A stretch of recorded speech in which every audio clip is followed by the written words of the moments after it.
My parents disowned me for my rich brother. Now they beg me for money after he betrayed them. I remember the day they chose him over me. The air in our house had always been thick with comparison, heavy with the weight of my brother's supposed brilliance. Nathan, the golden child. Nathan, the prodigy. Nathan, the future of the family. And me? I was just the leftover, the disappointment, the child who existed but never quite mattered. My achievements were met with indifference, my struggles ignored, my presence tolerated at best. But that day, when they finally said the words out loud, that they were cutting me off, that I was no longer their son, that Nathan was all they needed, it was like the final crack in an already shattered mirror. I walked out with nothing, no inheritance, no support, not even a shred of affection to carry with me. They had made it clear, Nathan's wealth meant more to them than my existence. He had just closed a multi-million-dollar business deal, and in their eyes that validated every cruel choice they had ever made. I was obsolete, unnecessary, a burden they were all too eager to cast aside. I won't pretend it was easy. I struggled. There were nights I slept in my car, days I stretched a single meal just to make it last. But unlike Nathan, I didn't have a silver spoon shoved down my throat. I knew hardship. I knew how to survive without someone else clearing the path for me. And slowly, painfully, I built my own life. Brick by brick, deal by deal, I clawed my way to success. I started my own business, made the right connections, outworked and outsmarted the people who once dismissed me. And then, before I even realized it, I had everything they thought only Nathan was capable of having: wealth, power, control, and most of all, independence. For years, I heard nothing from them, not a single call, not a single message. I told myself I didn't care, that I had erased them from my life just as easily as they had erased me from theirs. But then, one evening, as I sat in my office, staring at the city skyline that now belonged to me, my phone rang. An unfamiliar number. I almost didn't answer. But something in me, some deep, twisted curiosity, made me pick up. It was my mother. Her voice trembled, thin and frail in a way I had never heard before. Gone was the sharp arrogance, the unwavering belief that she was untouchable. She sounded desperate. "Nathan, he's gone." I leaned back in my chair, feeling a slow, cold amusement settle into my bones. "Gone?" I echoed, keeping my voice steady, unreadable. "He stole everything," she choked out. "He drained our accounts, took the house, the investments. He left us with nothing. We have nowhere to go." Ah, so that was it. The golden child had turned out to be nothing more than a vulture, preying on the very people who had worshipped him. The irony was so sharp I almost laughed. "And why exactly are you telling me this?" I asked, feigning ignorance. There was silence on the other end. I could picture her, hesitating, struggling to swallow her pride, the same pride that had once made her throw me away without a second thought. "We need help," she finally admitted, her voice barely above a whisper. "We have nothing, and we thought maybe you—" I let the silence stretch, savoring the weight of her words. I had dreamed of this moment, fantasized about it in the darkest corners of my mind. Them, on their knees, begging, helpless, the same way I had been when they turned their backs on me. "Why would I help you?" My voice was calm, controlled, but I knew she could hear the edge in it. "You made it clear I wasn't part of your family, that Nathan was all you needed. Seems like that didn't work out too well for you." "Please," she whispered. "We were wrong." Wrong? That was an understatement. They hadn't just made a mistake.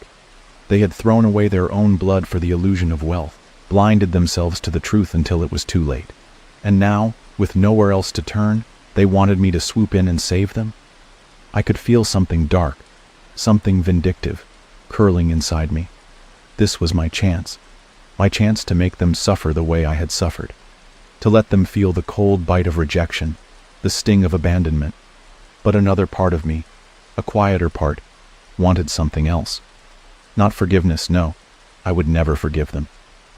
But control, power, the final undeniable proof that I had risen above them. "I'll think about it," I said, hanging up before she could respond. I wasn't going to make it easy. If they wanted my help, they were going to earn it, and they would have to learn what it felt like to be at the mercy of someone they had once deemed unworthy. I let them stew in their desperation for 3 weeks. 3 weeks of silence. 3 weeks of them wondering if I would ever call back, if I would throw them a lifeline or let them drown in the wreckage of their own choices. And I knew they were suffering. I made sure of it. With a few quiet inquiries, I uncovered every ugly detail of their downfall. Nathan had been methodical in his betrayal. He hadn't just taken their money. He had gutted them entirely, leaving them destitute, humiliated, and barely clinging to the remnants of their once glorious reputation. The house that had been their pride, repossessed. Their lavish lifestyle, reduced to scrounging for favors from the very people who once fawned over them. And the worst part? No one wanted to help them. The people they had surrounded themselves with, the socialites, the business elites, the sycophants they had mistaken for friends, had all abandoned them the moment their wealth vanished. Without money, my parents were nothing. No one came to their aid. No one answered their calls. No one cared. No one except me. Not because I cared, not because I had even the faintest trace of affection left for them, but because this was my moment. This was the power shift I had waited for my entire life. On the 22nd day, I finally reached out. My mother answered before the first ring even finished, her breathless desperation so obvious it sent a dark thrill through me. "Hello?" I took my time. Let the silence stretch. Let her feel the weight of what was coming. Then, finally, I spoke. "Meet me at the Blackwood Hotel, 5 o'clock. No pleasantries, no reassurances, just the command." I hung up before she could respond. The Blackwood Hotel was a fortress of wealth, a place where only the powerful and the untouchable gathered. It was deliberate. I wanted them to see the world I had built for myself, the world they had denied me access to. When I arrived, they were already waiting in the lounge, a stark contrast to the luxurious surroundings. My father, once the embodiment of arrogant authority, sat hunched over, his hands clasped tightly as if he were trying to hold himself together. My mother, who had once draped herself in the finest fabrics, now wore an outfit that, while clean, was noticeably outdated, her attempt to maintain the illusion of dignity. But the truth was in their faces. The exhaustion, the shame, the realization that they were no longer the ones in control. I approached slowly, savoring the moment. They looked up as I neared. I saw something in their eyes that had never been there before. Fear. I took a seat across from them, crossing one leg over the other, exuding the very confidence they had spent years telling me I lacked. I gestured for the waiter and ordered a drink. Nothing for them. Let them sit in their discomfort. Let them feel the helplessness I had once felt in their presence. "You called me here," I said finally, my voice even, unreadable. "Talk." My mother was the first to speak. She hesitated, swallowing thickly. "We need help." I tilted my head, feigning curiosity. "Help?" My father flinched at my tone. He was a man who had never known how to beg. It must have been killing him. My mother pressed on. "We have nothing left. The house, the money. Nathan took it all. He left us with debts, more than we can ever repay. We don't even have a place to stay." I took a slow sip of my drink, letting the warmth spread through me as I watched them unravel. "And?" I prompted. My father's jaw tightened, his pride still clinging to him like a parasite.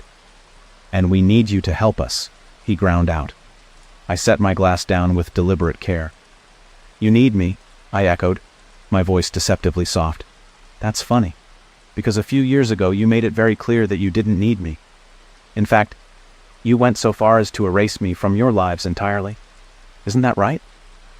My mother's face crumpled. "We were wrong." "Wrong?" I leaned forward, my eyes locking onto hers. "You were certain that I was worthless, certain that Nathan was your future, certain that I was disposable."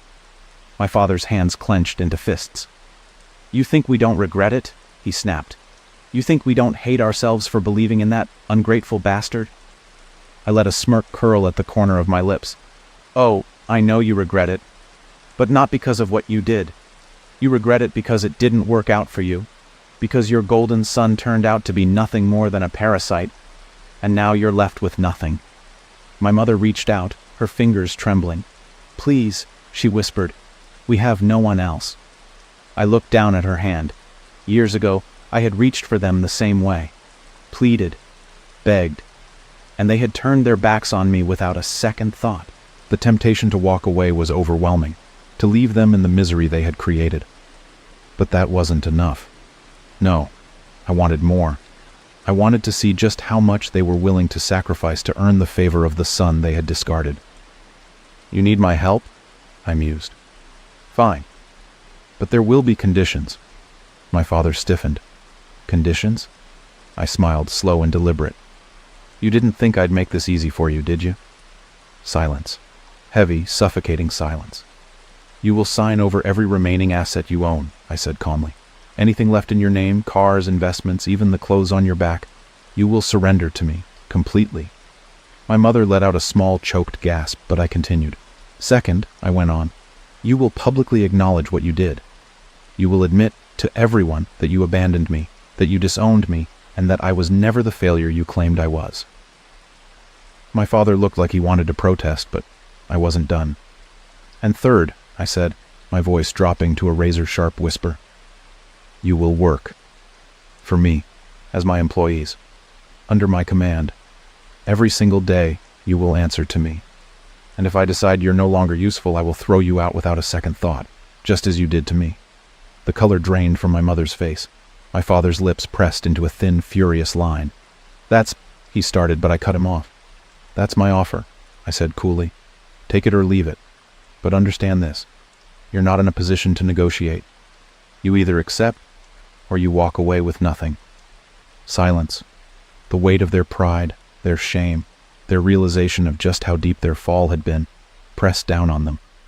Then, finally, my mother whispered, "Okay?" I leaned back, a slow, satisfied smile spreading across my lips. "Good," I murmured. "Then let's begin." Their hesitation was expected. Their pride had ruled them for so long that even now, on the verge of complete ruin, they clung to it like a lifeline. My father, the man who once dictated my every failure, sat before me, shoulders hunched in the crushing weight of defeat. My mother, the woman who had lavished love on my brother while barely sparing me a glance, twisted her hands in her lap, as if trying to grasp something, anything, that might save them. But there was nothing left for them to cling to. Not their wealth, not their reputation, not even their illusions. Only me. And I wasn't feeling particularly merciful. "Well?" I prompted, my voice smooth, unwavering. "What's it going to be?" They exchanged glances. My father's jaw clenched, his weathered hands curling into tight fists. Even now he wanted to resist, but he had no fight left in him. I had seen to that. "We'll do it," my mother said at last, her voice a whisper. I leaned back in my chair, exhaling slowly. "Good." I took my time retrieving the contract I had prepared, the crisp pages gleaming under the dim golden light of the Blackwood Hotel lounge. My legal team had been meticulous. Every clause, every word, designed to strip them of what little they had left. I laid the document on the table and slid it toward them. "Read it carefully," I said. "Or don't. It doesn't really matter. The terms are exactly as I stated. Every remaining asset in your name will be transferred to me. In exchange, I will ensure that you have a place to stay and employment under my company."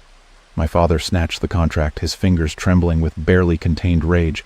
I could see it in his eyes, the war within him, the refusal to accept that I, the discarded son, was now the one calling the shots. But there was no other option. The world they had built had crumbled, and all that remained was my mercy. He read through the pages, his expression darkening with every clause. "This is slavery," he muttered, barely above a growl. I laughed, a low, cold sound. "No, Father, this is consequence." His gaze snapped up to mine, and for a moment I saw it, the ghost of the man who had once dictated my worth with a mere glance. But that man was gone, hollowed out. I had made sure of it. My mother sniffled beside him, dabbing at her eyes with a trembling hand. "We never wanted this," she whispered, "and yet, here we are." Silence stretched between us, thick and suffocating. Finally, with a deep, shuddering breath, my father reached for the pen. He hesitated, the weight of finality pressing down on him, before scrawling his signature across the paper. My mother followed, her hands unsteady as she signed away the last remnants of their once glorious empire.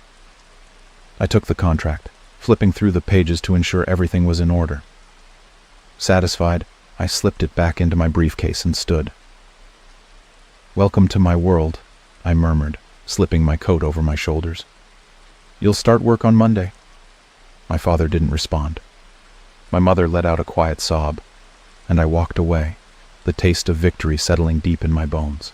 The next few months were a slow, methodical unraveling of everything my parents had once been.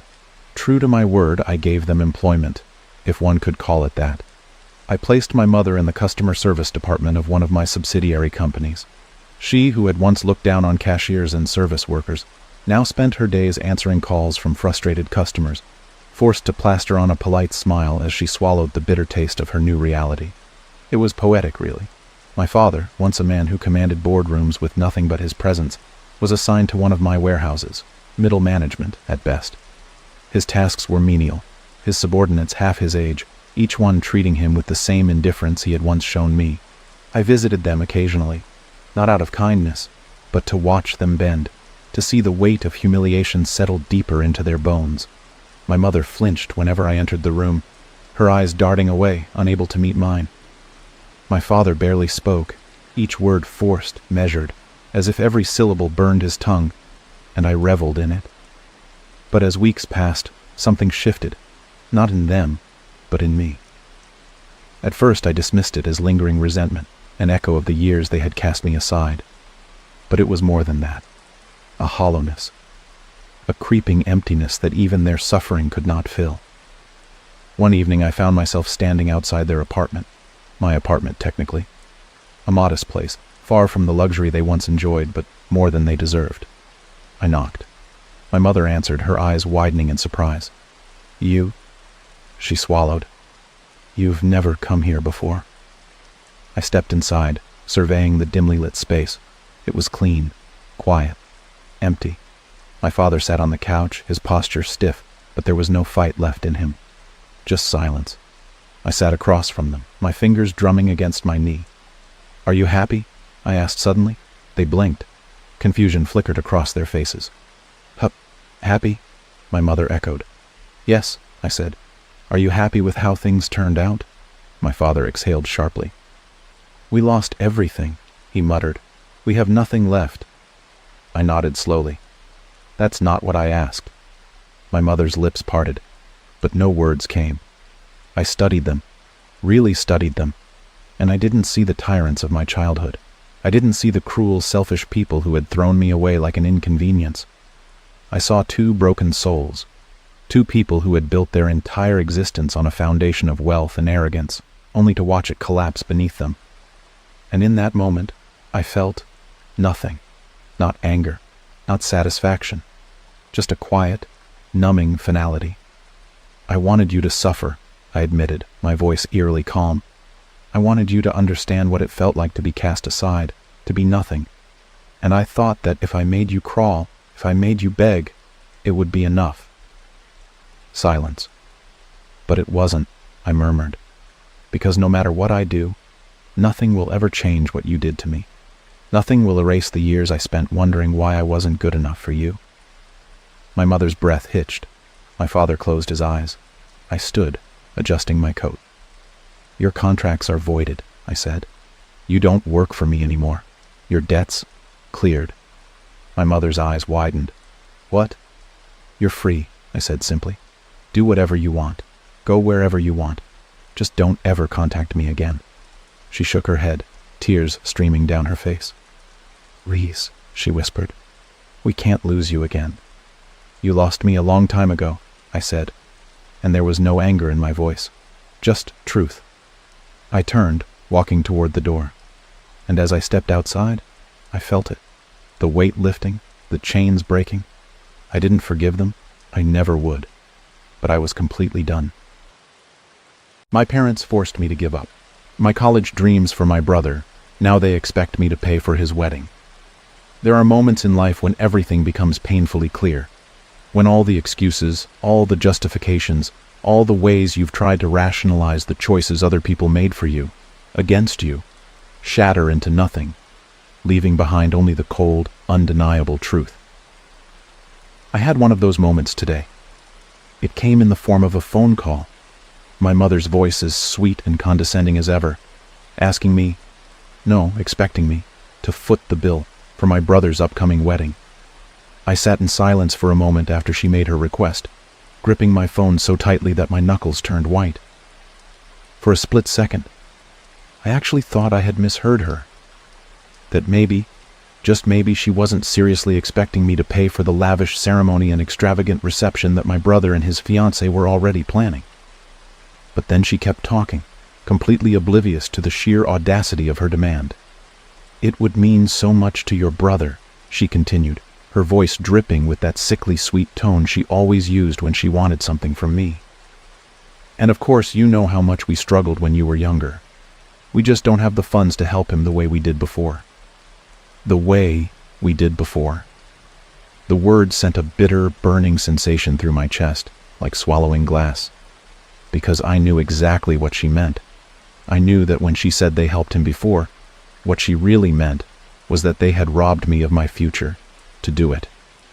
That when they had struggled, the solution had been to rip my dreams away and hand them over to my brother on a silver platter. I took a slow, measured breath, trying to keep my voice steady. "You want me to pay for his wedding?" She let out a little laugh, as if this were some kind of joke. "Oh, honey, don't say it like that. We all have to do our part for family, don't we? Family, that word. It used to mean something to me. Before I was told. Not asked, not consulted, not even given the courtesy of a conversation. That college was no longer an option for me.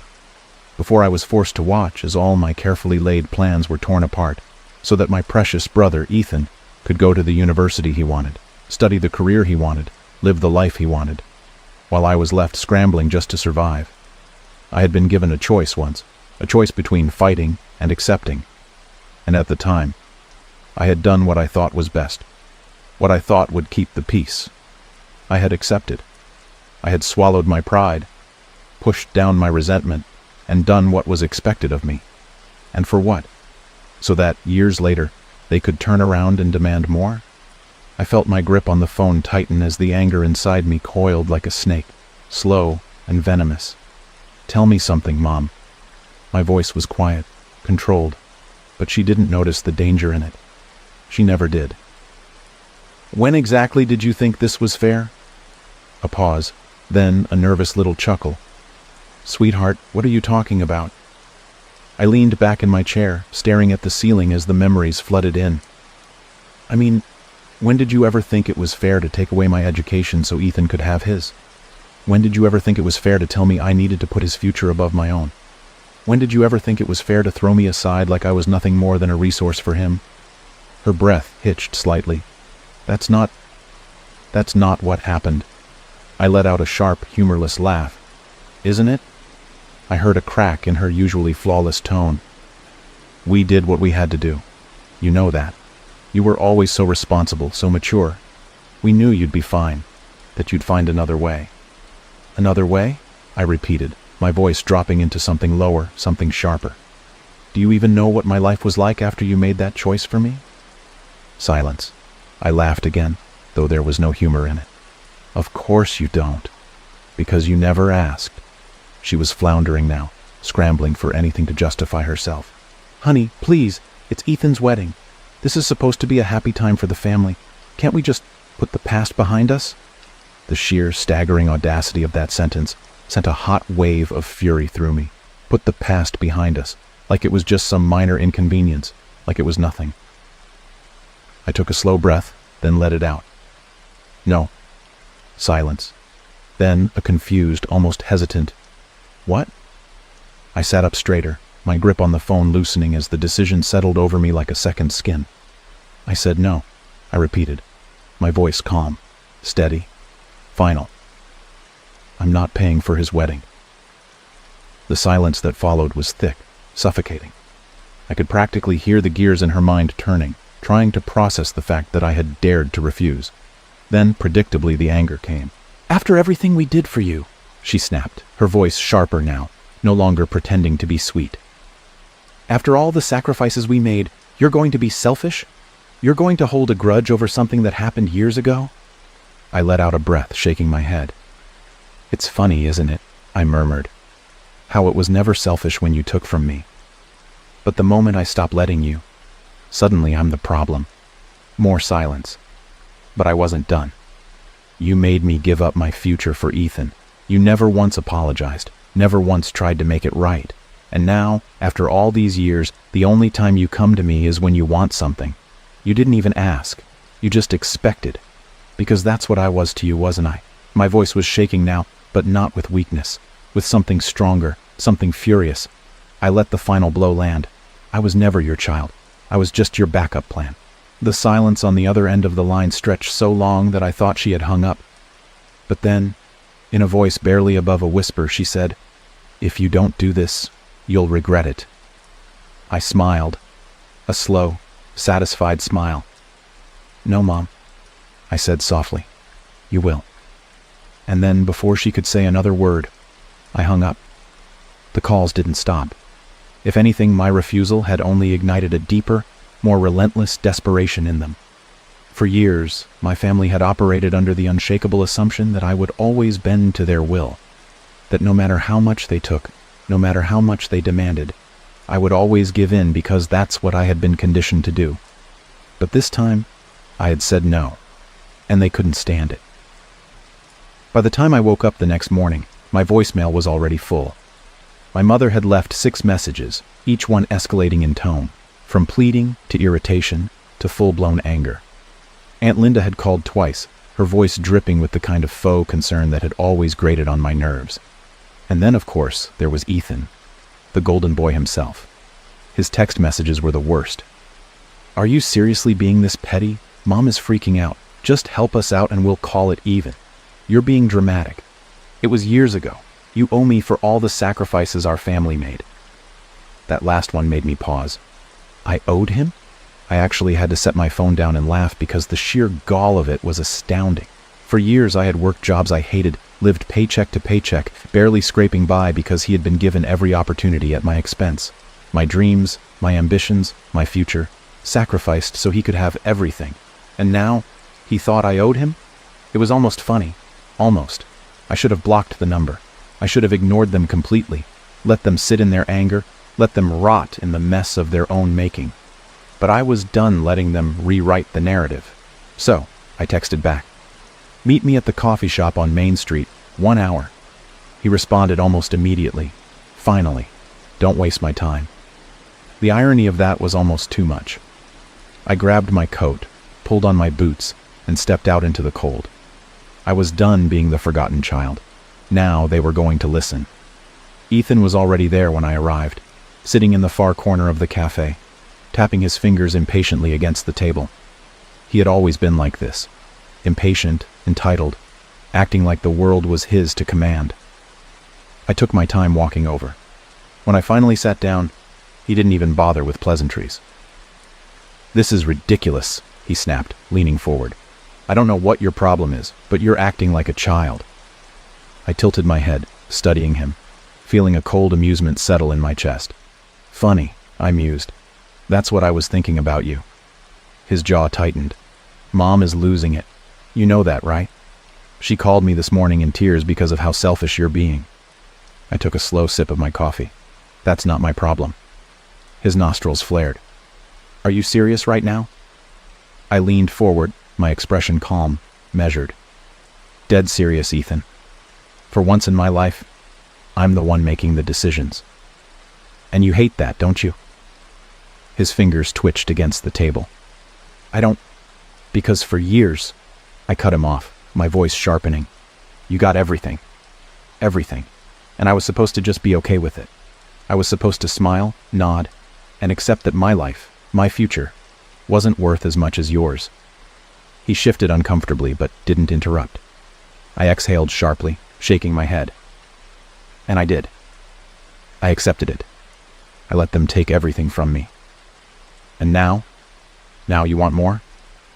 I let out a dry, humorless laugh. You have some nerve, Ethan. His lips parted, but he didn't seem to know what to say. I let the silence stretch between us before finally leaning back in my chair. I'm not paying for your wedding.